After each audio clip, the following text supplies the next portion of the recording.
As fases de reocupación posteriores ao campamento.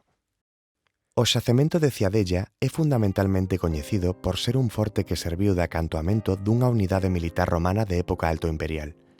Con todo, durante as escavacións arqueolóxicas apareceron outras fases de ocupación posteriores ao abandono deste forte a partir do século IV da nosa era. A unha fase tarda antiga, datada entre os séculos IV e VI e relacionada cun asentamento civil, correspóndese ás reformas que se constatan nas estruturas campamentais e a construción de novas edificacións que rompen coa trama ortogonal do antigo forte. Nesta fase aparecen numerosos materiais reaproveitados nas novas construcións, ladrillos, tégulas, perpiaños de granito.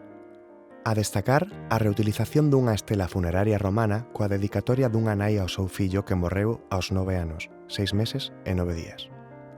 Con posterioridade, defínense unha etapa altomedieval datada entre os séculos VII e X da nosa era, asociada fundamentalmente a un gran edificio de posible uso sacrofunerario. Trátase dun espazo rectangular que ten unhas dimensións de 26 metros de longo por 8 metros de anchura, ao que se anexa polo lado leste unha cabeceira cuadrangular de 3 por 3 metros.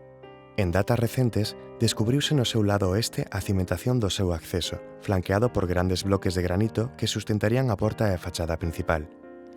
Parte deste edificio situouse sobre o antigo Principia romano reaproveitando os seus muros. Na contorna deste novo edificio descubríronse varias tumbas, a maioría escavadas na terra, aínda que tamén se atopou un sarcófago feito en pedra e unha fibela de cinto decorada que testemuña a existencia de familias de maior rango social.